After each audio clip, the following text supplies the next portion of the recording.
zelo velik del te Aljaske je bil zame tudi potem po Aljaski naslednji dan, ko se pogovarjaš z ostalimi, kakšne so njihove izkušnje. Bil je en gospod, bivši fighter, ki je v bistvu zelo ni pasal v tisto sceno, oziroma je bil zelo drugačen spet kot vsi ostali, ki je bil bivši mafic. Družina se ga je odpovedala zelo hitro, padel v mafijo, potem vodil neko mafijsko skupino. Ni zelo veliko govoril o tem, ampak to meni, vse, kar vem, je, da je nek bivši mafic. No, on je v bistvu se na Aljaski boril z nekimi demoni. Z nekimi demoni, ki jih je videl in z njimi se je boril. Pol ostali so doskrat dojemali, so videli neke spirite, so se pogovarjali, oni temu rečejo mama Aja, Aljaska mama Aja, da je mama Aja prišla in kaj je povedala. Potem mama Aja je doskrat prikazana kot kača, to meni so videli neke kače. Zdaj, nekateri verjamejo, da je mama Aja tista, ki ti prinese neke lesne, neke lekcije, ki jo vzameš. To je en pogled na to. Drug pogled na to je verjetno, da je Aljaska neka substanca, ki zašifta stvari v tvojem telesu, mogoče ne samo v možganih, v celotnem tvojem telesu, na tak unique setting, ki ti omogoči početi drugačno perspektivo na življenje. Zdaj pa, če si sposoben kaj vzeti,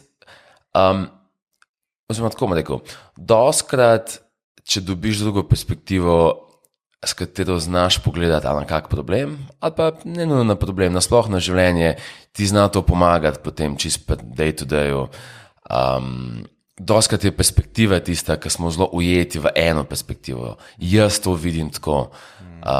In to je mogoče tudi malo, kak jaz dojemam Aljasko, je dati eno perspektivo, s katero pa pogledam iz še enega kota na svoje življenje. Se tako so rekli za Budo, ne? Ker ali je on to rekel, da mi gledamo resnico pač iz enega zornega kota, ne? In ti tak nikoli ne moš priti do resnice, ampak najbolj približaš se temu, da iz vseh zornih kotov pogledaš na eno stvar, ne? In to je najbolj bližje resnice. Ne? Ja, sicer kaj se pa lahko zgodi, da te to še bolj zmede. Ja, okej. Se pravi, to je res, da je mama oziroma babica Aja pride, ne? In ona je kača in ona ti pomaga. To je za nekatere ljudi popolnoma res. Ne? Za nekatere ljudi to ni res. Pa reče, ok, to je psihosomatsko, to je DMT molekula se veže na to in jaz dobim te feelinge. Ne? Ampak težko definiramo, kaj je za res res. Res. Kaj je res res. Ja. No, sej, zaradi tega sem bilo ful fascinantno pogovarjati z njimi, kako so izgledali modeli sveta. Zase zmeri misliš, da ko ti dojemaš svet, da je to res, ampak potem vidiš, ko opazujemo stale, vidim, da to je samo model sveta, ki si ga je sestavil in prepričanje, ki ga ima. In potem rečeš, ok, kaj so zdaj moja prepričanja, ker sploh nisem dojel, da so prepričanja. Sem mislil, ne, to tako je, jaz vidim resnico, jaz vem, kaj je res. Ko smo imeli ful budne... V bistvu ne niti budne pogovore, ker res sem se dal v vlogo nekoga, ker sem probal dojeti njihovo perspektivo. Kako pa ti si dojemo to? Kaj točno? Ni mama Aja, predpostavljam, ne? Ni kača, nisi videl stvari, kaj se dogaja? Ful je bilo hecno. Čisto prvič, ko sem v Sloveniji vzel Aljasko, sem rekel na glas, da nek joke v smislu, da je to droga in sem bil tako... Osorni pogled. Da to ni droga, da to je medicine, da to je mama Aja. Jaz to dojemam in zmeraj vidim, da je to samo moj model sveta, ki mogoče je bliže resnice kot ostali, mogoče pa davč, ali pa mogoče sploh nima veze, koliko blizu resnice. Je moj model sveta, ki mi verjetno služi. Je, da je to psihadelika, psihadelika pa mene da v neko stanje, ki nisem sposoben brez te psihadelike. Marsikdo reče, ne, ampak...